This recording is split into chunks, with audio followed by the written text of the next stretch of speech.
Al-Ansar, it's not just a radio show, it stands as a powerful movement in its own right. It embodies the essence of individuality, creativity, and positivity, where we explore the latest trends and engage in lively discussions.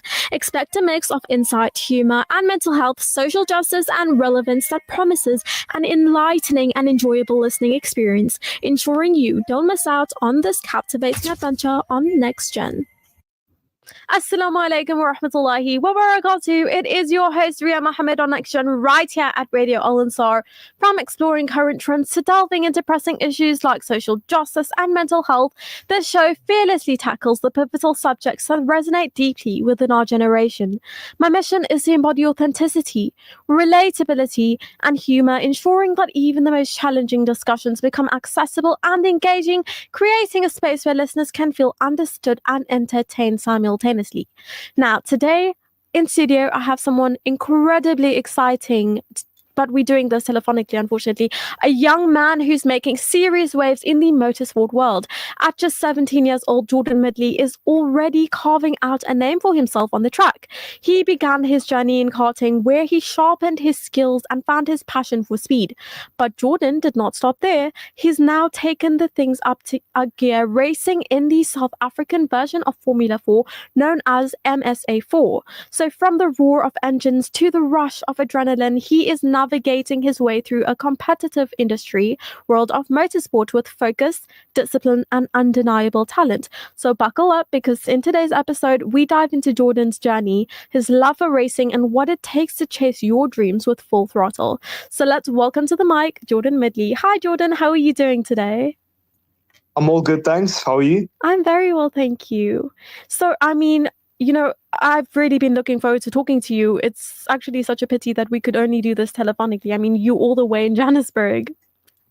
Yeah, I was also quite excited to do the interview. So thank you so much for coming on. I mean, Jordan, you're just 17 and already making waves in motorsport. How did this journey start for you?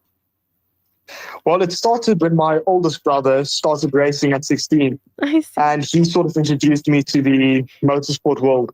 I see. And my love for the speed just kept on developing from there. I see. So, like, is this something that you think you're going to continue till you grow old? Yeah, definitely, especially karting. I really love karting, so I think I'll do that till I'm like 80 years old. So, what drew you into karting in the first place? Was this a family thing or just a pure passion? Yeah, so it was a family thing.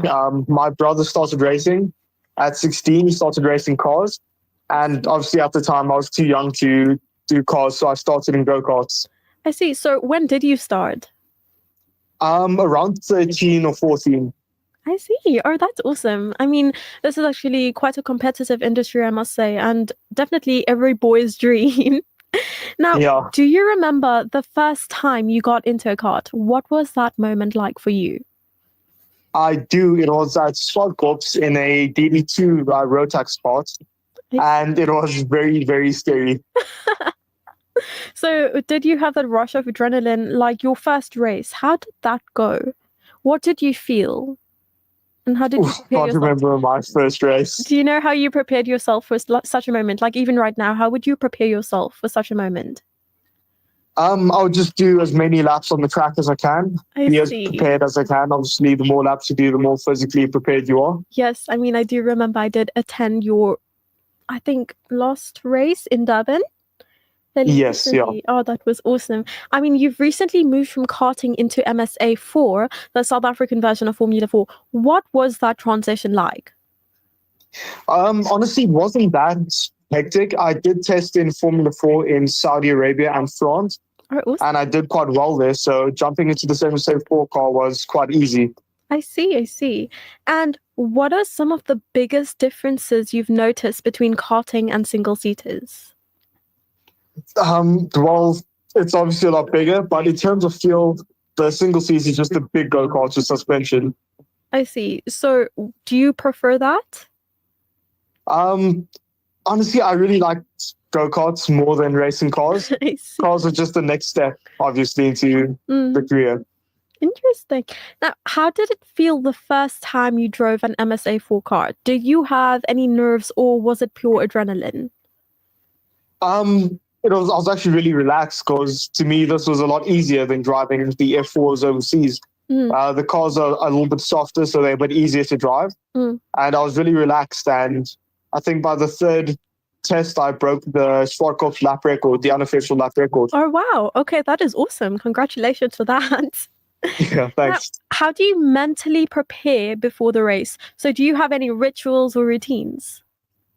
Not really. I just listen to some relaxing music, Mm. and I just try not to think about or overthink at all. I see. What's your favorite, I guess, song to listen to?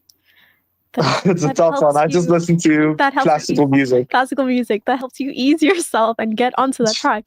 Okay, so Yeah. so far, which track has been your favorite and why?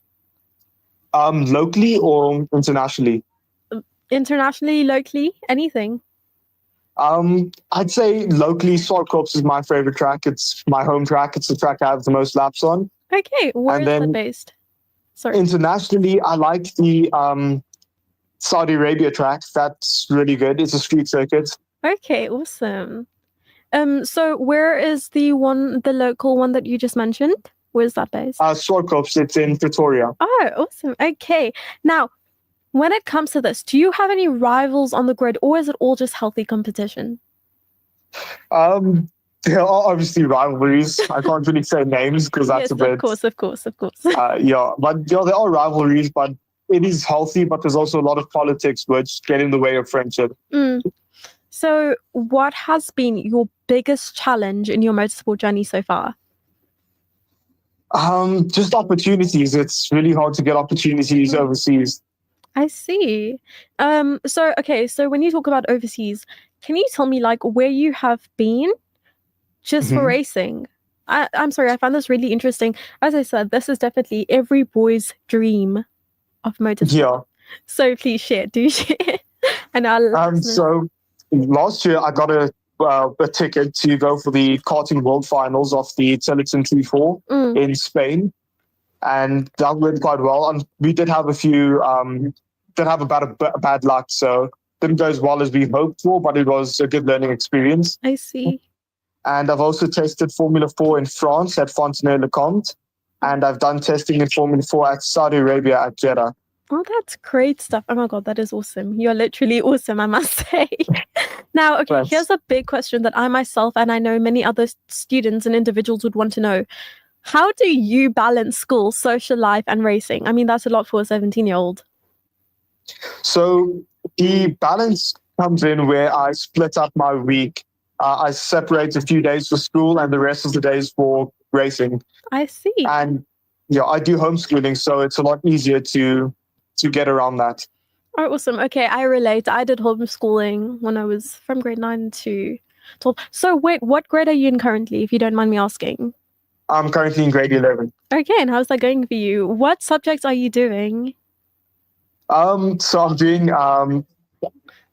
it's not as not the subject I would have liked to do, Yeah. but it's a lot easier with racing. So I took maths, lit, business, and IT.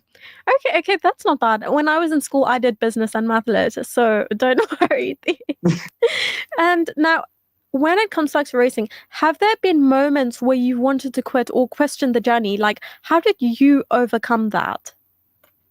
I've actually never had a moment like that. It's That's whenever awesome. I did bad, I just got up again and carried on going. Okay, that's awesome. Wait, how many years have you been doing this for? About 3-4 years. Oh, wow. Okay, that's quite a while. So, Yeah. another question that I'd like to ask, which you can give a shout out to whoever, who has been your biggest support system, whether it's your family, coaches, and teammates? Probably my dad, because she sort of puts in the money for me to carry on racing. Oh, that's wonderful. I mean, we all need that type of person in our life. You know, I Yeah. actually find it really special when people speak about their parents being their biggest support systems. I mean, they do a lot for us. I mean, my parents too. So I'm Yeah. really, really happy, and I'm glad you have that type of support system in your home. Now, how important is team chemistry in a sport that often seems so individual? Currently in the sort of level that we are here in South Africa, Yeah. it's not as important as you would think. obviously we do work together. We compare our data and we try and find time on the track together. But we often usually racing against each other, even though we're in the same team. Okay, awesome. Okay, that must be really fun. No, Yeah, it I does think about get it. quite fun. I think about it. Okay, like I'm like Ria. Okay, what if I had to do this? I feel like I'll end up crashing and probably end up killing myself the first race. So I salute you. Okay, now I mean you turning 18 this year in this December. What does the next year look like for you in motorsport? Well, next year, hopefully we go overseas full time to race either in Formula 4, Formula Regional, Okay, great. and it's going to be even more difficult to go on top of grade 12. So Oh yes, matric. it's going to be very hard to manage around that. Okay, well I really wish you the best for that. Now, are Thanks. there any international ambitions, maybe like FIA, Formula 4, or even F3 someday? Hopefully, obviously, it is a lot of money and it's not as easy to get into as I would like. Yes. But yeah, hopefully, after we do overseas in F4 Formula Regional and we get the opportunity to do it, I'd happily take that opportunity. Oh, great stuff. Oh, I wish you the best. Now, okay, if you could race on any track in the world, where would it be and why? It would definitely be Monaco. Why? It's just such a historic track, and just to be on there would be a privilege. Oh, that's awesome. Now, I have one more question for you before we go today. What advice would you give other younger individuals who want to start getting into the motorsport but don't know where to start? The best place would be to Google the local track, find a track near you, and go there and speak around, and you'll eventually find someone who's running a team, and you just start there. You speak to the team and join. Okay, great stuff. Well, thank you so much. I really appreciate you coming on air and taking your time. I mean, I do know that you were at a track earlier today, and I just want to thank you so much for coming on and joining us on Next Gen. So yeah, I must say you are truly an inspiration to not just all other individuals, but myself too. I mean, you're just 17 and you're already carving out your name for yourself on this track, in this motorsport journey. And I really wish you the best. So thank you so much for coming on. Thank you. Thanks for inviting me. Bye. Have a wonderful day. Cool. Bye. Bye. Okay, lovely souls. I will be back right after the ad break where we will be discussing mental health and cancel culture.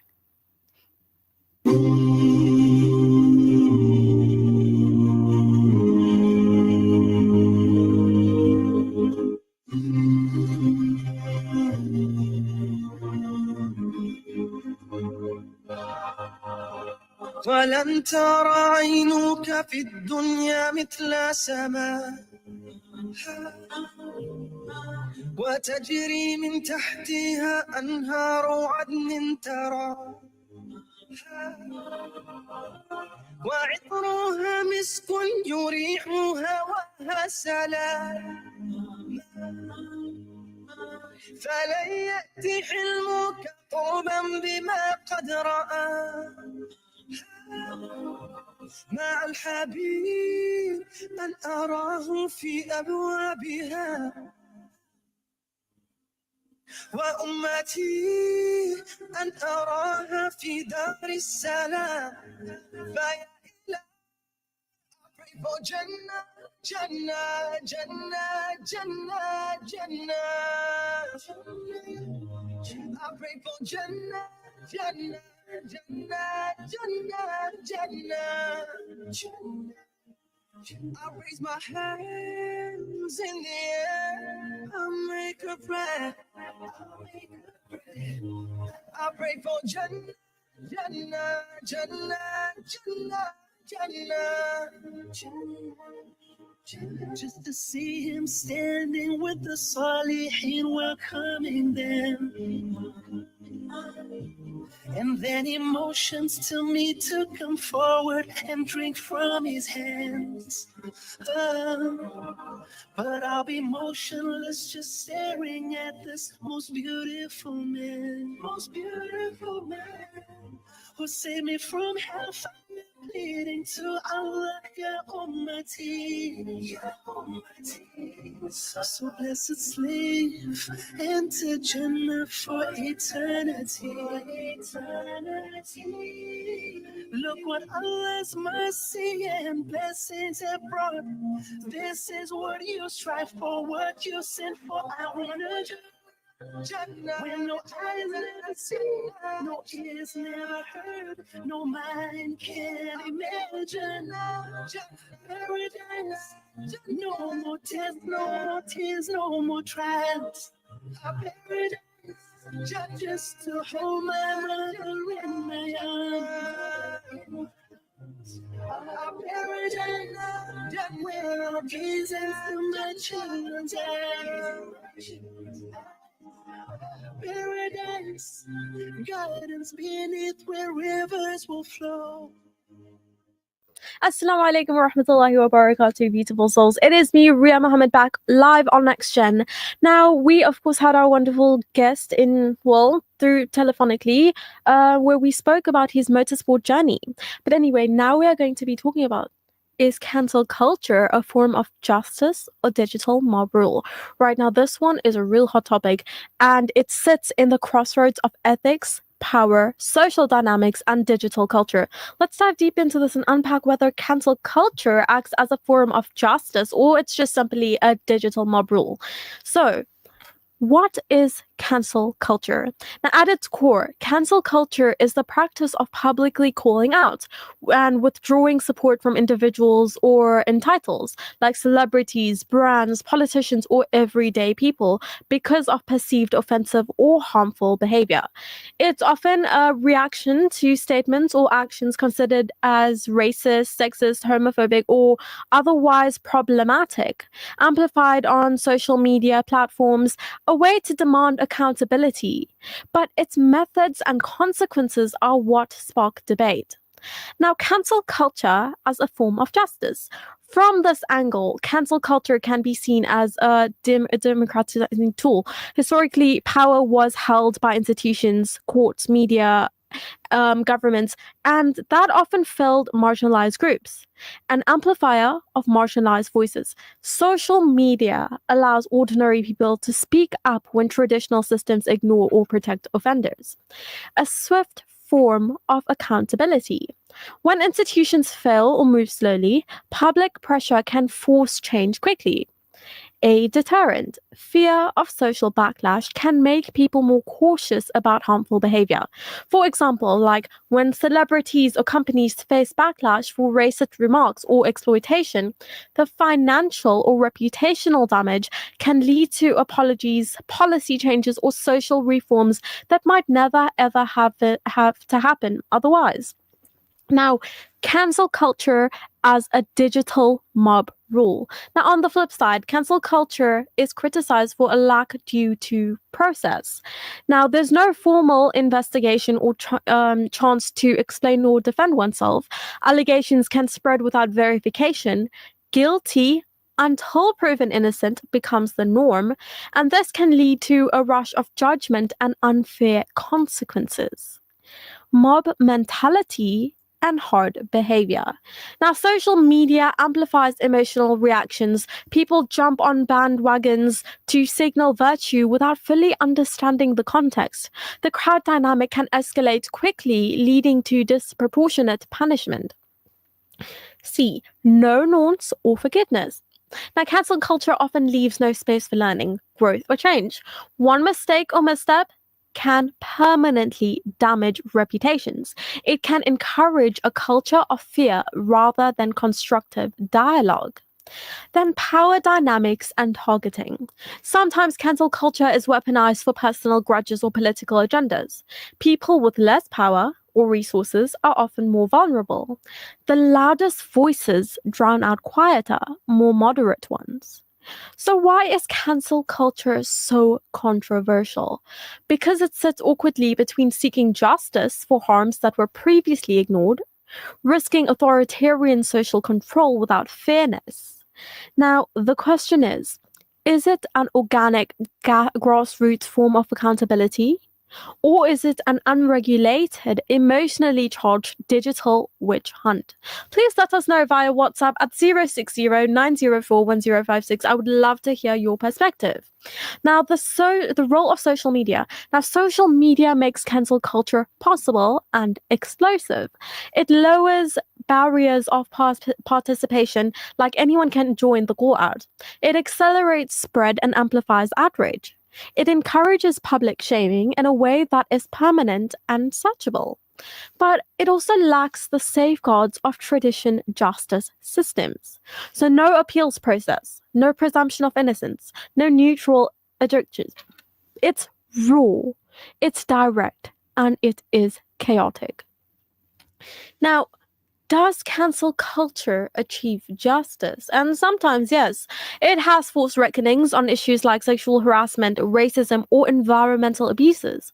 It has given victims a platform when institutions were silent. It has pressured corporations and individuals to do better, but often the lack of norms and proportionality means punishment does not fit the crime. Nuanced issues get flattened. People are judged by their worst moments and not their whole story. So, a new kind of social contract. Some argue cancel culture is forcing us to rethink accountability. Traditional systems are slow, opaque, and often inaccessible. Public pressure can fill the gap, demanding more ethical behavior. But without standards or limits, it risks becoming a form of social vigilantism. Now, we may see and need a new social contract that balances justice and fairness, accountability and forgiveness, speed and due process. Now, here is how you can navigate cancel culture responsibly. For both individuals and society, pause before joining the mob. So check facts, context, and motives. Demand proportional responses, where not every mistake should be an end of a career or friendship. Allow room for growth. People should be able to learn, apologize, and evolve. Challenge mob mentality. Encourage critical thinking over emotional reactions. Use it to uplift victims and not punish perpetrators. Focus on systemic change, not just individual blame.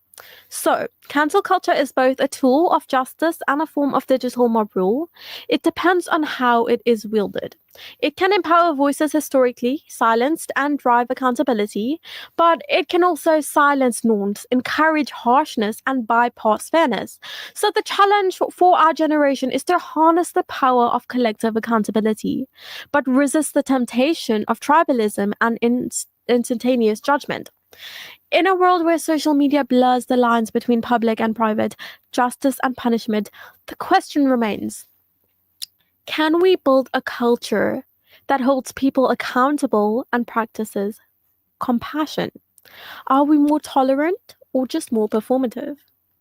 Now, this is a sharp-layered question and one that gets to the heart of a so-called woke era, especially in the age of social media. So let's break this down. Are we more tolerant or just more performative? In other words, do we genuinely care about diversity, inclusion, and acceptance? Or are we just acting like we do? Saying the right things online where we're still holding the same old prejudices offline?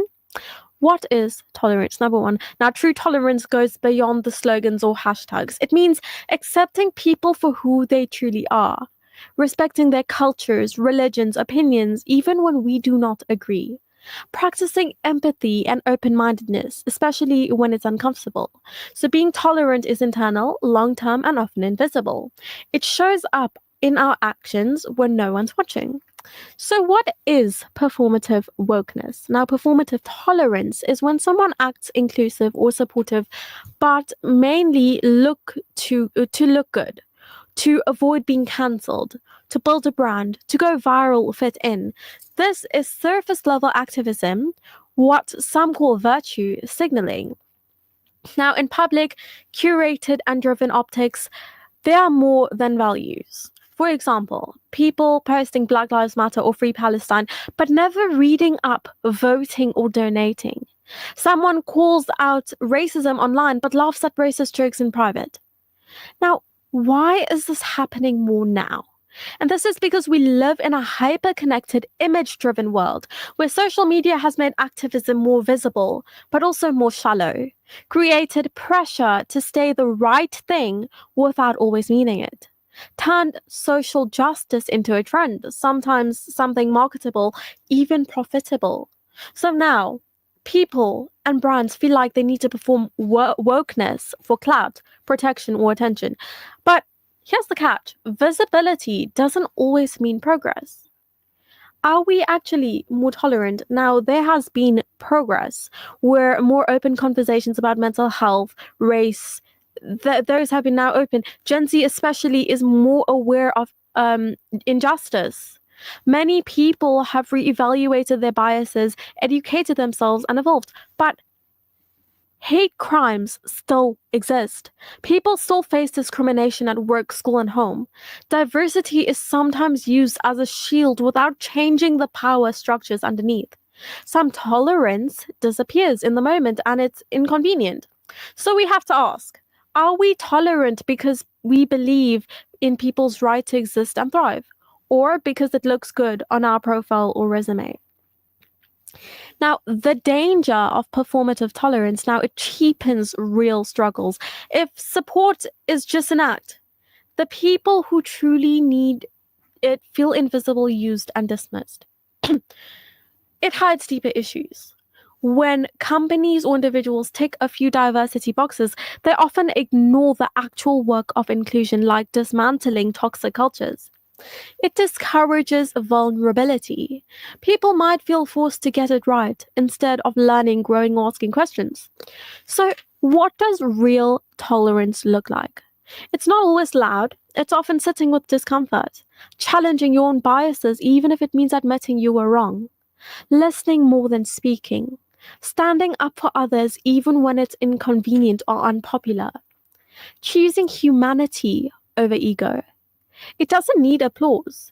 It shows up every day. It shows up in your choices every day. Who you hire, who you include, what jokes you laugh at, what you stand for even when no one's clapping. So, the truth might be both. We are more aware than past generations, but we are also part of a system that rewards performance over substance.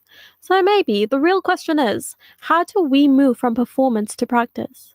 From posting to showing up?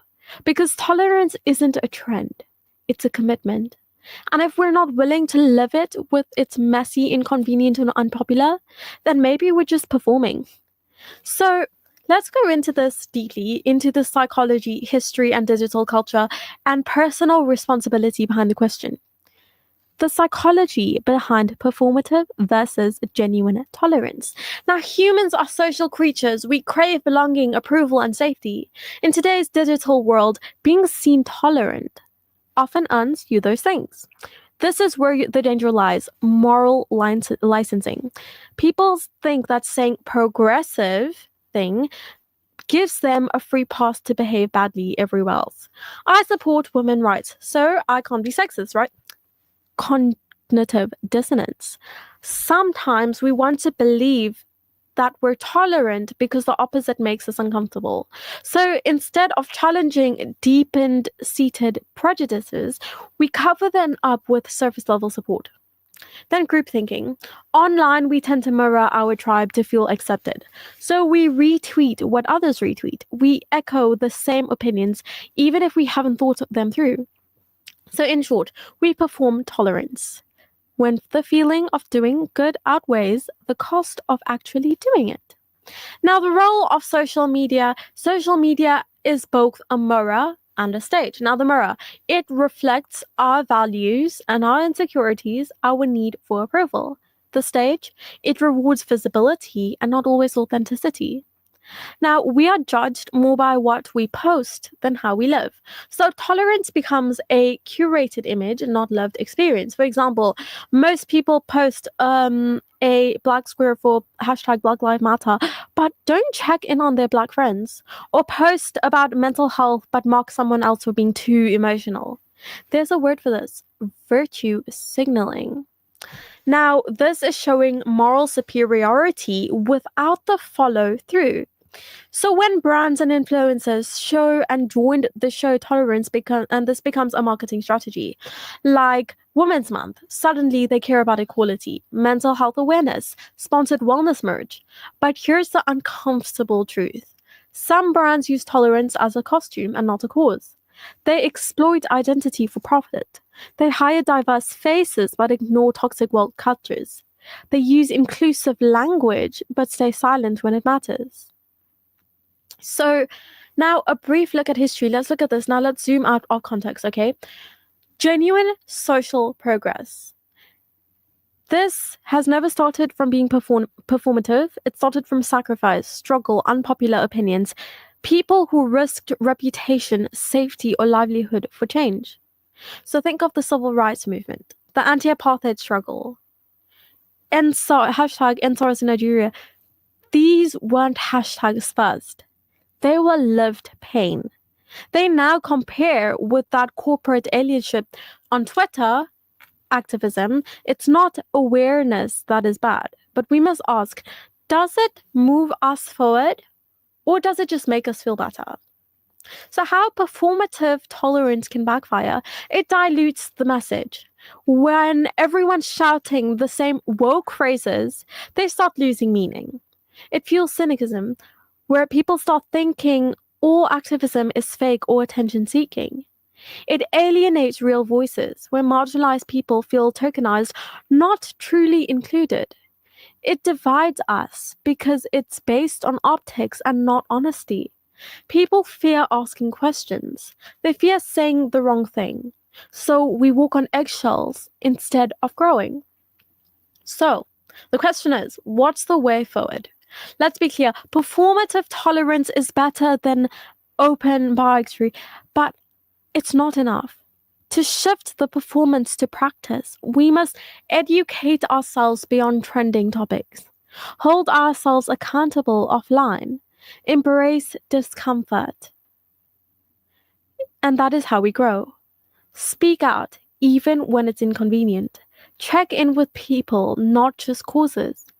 Tolerance is not a look. It's not a brand. It is a behavior, and it requires unlearning, listening, and showing up again and again. So, are we more tolerant or just more performative? And the truth is, we are in transition. Some people are genuinely evolving and others are faking it for likes. But all of us are being challenged to choose between performative safety and radical honesty. And maybe the tension is where the real change begins. Now, how does meme culture affect how we talk about serious issues? Now, this is actually a great question. This one cuts right through the heart of digital culture, humor, trauma, and activism. So let's dive deep into this detailed analysis. Now, how does meme culture affect how we talk about serious issues? Now, what is meme culture really? Meme culture refers to the creation of sharing and remixing of humorous or relatable content, usually in a form of images, short videos, or text across social media. It's how Gen Z and now millennials too often communicate, with sarcasm, irony, dark humor, and references that bounce across the internet in seconds. Meme culture is fast, visual, layered, and coded.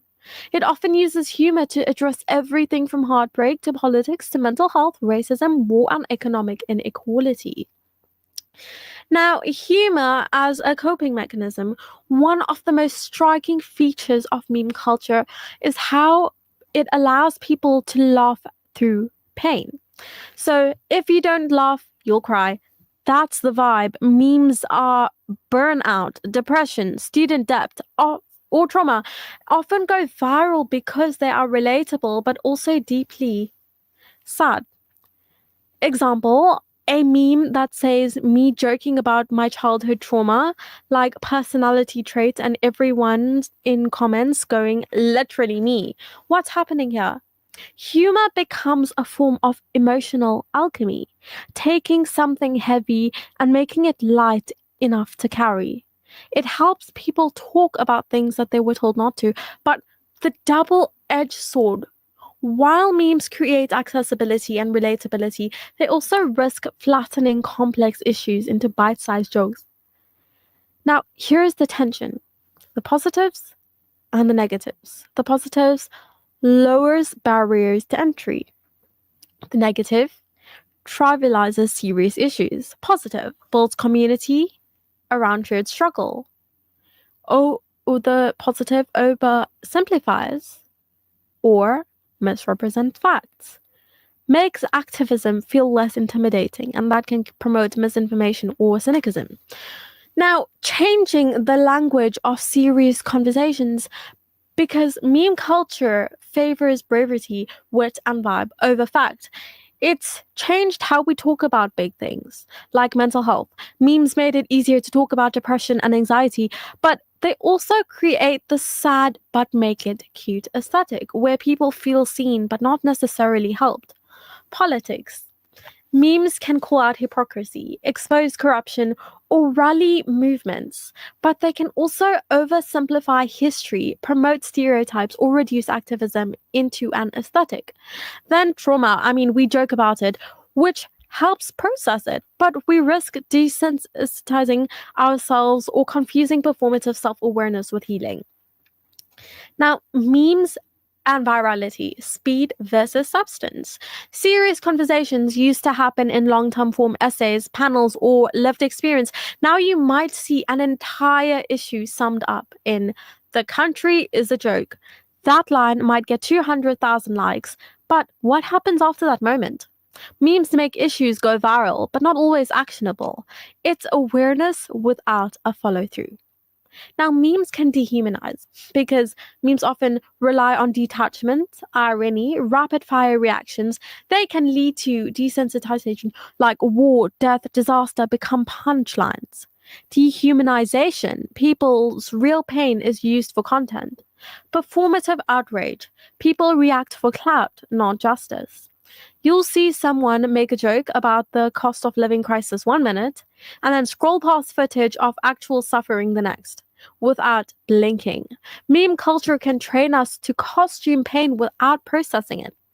Now, the role of meme activism. Let's talk about this. Now, that said, memes can be powerful tools for awareness and mobilization. So think of #MeToo and meme formats that amplify survivor voices. Palestinian solidarity memes exposing global silence. Anti-establishment humor that encourages political awareness.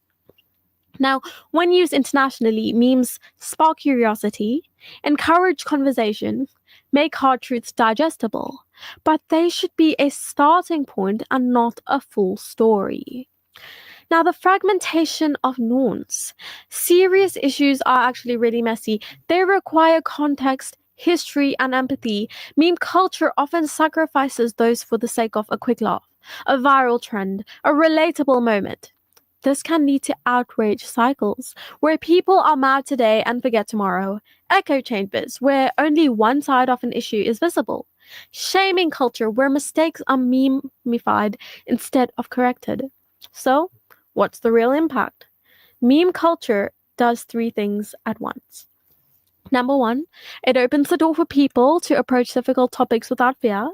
Number 2, it distorts the shape of those topics, depending on who's sharing and why. Number 3, it reflects generation that is tired, traumatized, and is still trying to make sense of it all, sometimes through laughter.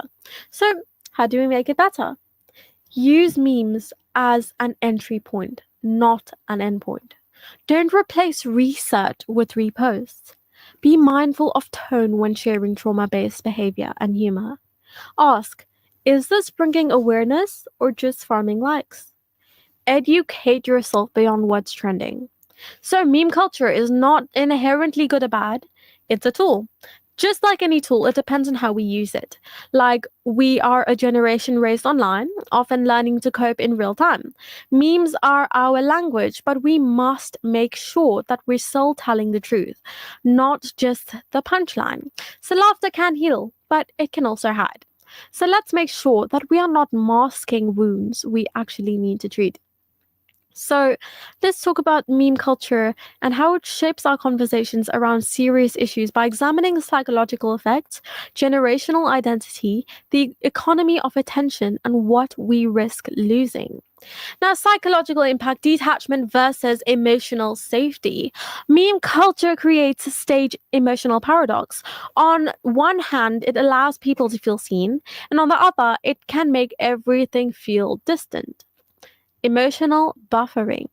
So memes act like a shield. When we're talking about racism, war, grief, or anxiety, humor lets us keep just enough distance to protect ourselves emotionally.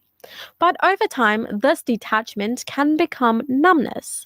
If everything becomes a joke, even if our deepest struggles, we may struggle to connect authentically or feel safe being vulnerable without the disguise of humor. We laugh at what we fear the most, but if we only ever laugh, we stop learning how to face it. So, the economy of attention. Meme culture is part of a wider system where attention is currency. What goes viral gets rewarded, not necessarily what's true or impactful. Outrage gets clicks, humor gets shares, sincerity often ignored. And this means creators may exaggerate or distort serious issues just to make them memeable.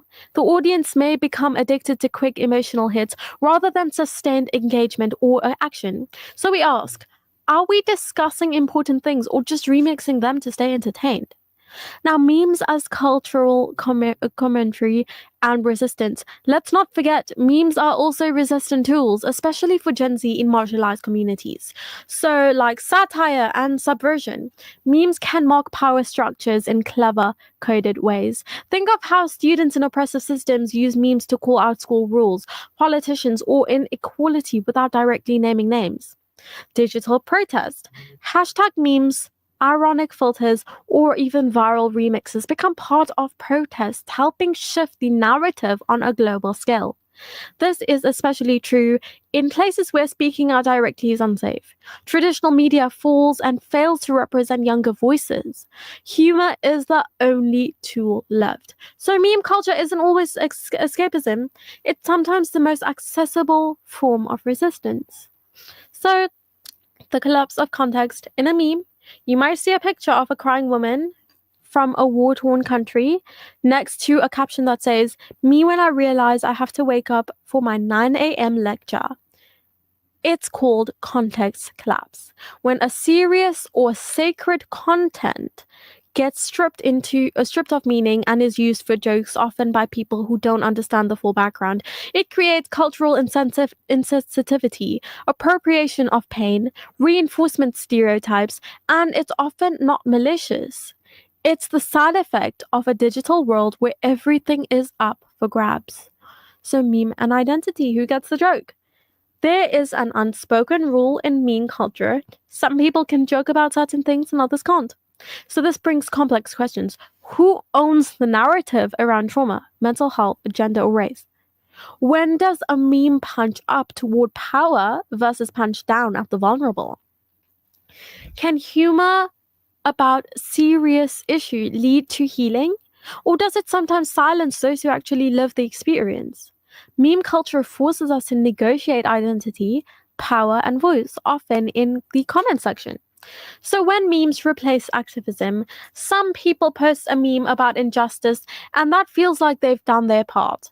This is known as slacktivism, lazy activism, reposting without reading, sharing a quote without context, making a joke instead of donating, protesting, or learning. Now, memes can spread awareness, but if that's where it ends, they risk becoming empty gestures. So, what we risk losing. Now, if a meme culture is our only challenge for serious issues, losing depth, losing empathy, losing accountability. Not everyone and everything can or should be made palatable through humor. Some issues demand rawness, some truths, some don't go viral, some conversations require slowness. Rawness. Some truths don't go viral. Some conversations require silence and discomfort and not punchlines. So, meme culture is like a mirror. Sometimes it reflects our brilliance, sometimes our avoidance. It's helped us stay unsayable, laugh through pain, build community, but it can also mute the truth, distort the issue, numb our empathy. The challenge now isn't to cancel meme culture. It's to deepen it, to balance humor with heart, and to remember, behind every joke, there is a story, and stories deserve more than a scroll. Anyway, I will see you next week, Thursday, from 2 to 3, inshallah, the 3rd of... it's already July, inshallah. Okay, assalamu alaikum wa rahmatullahi wa barakatuh. It's Ria Mohammed here, hosting the Next Gen show on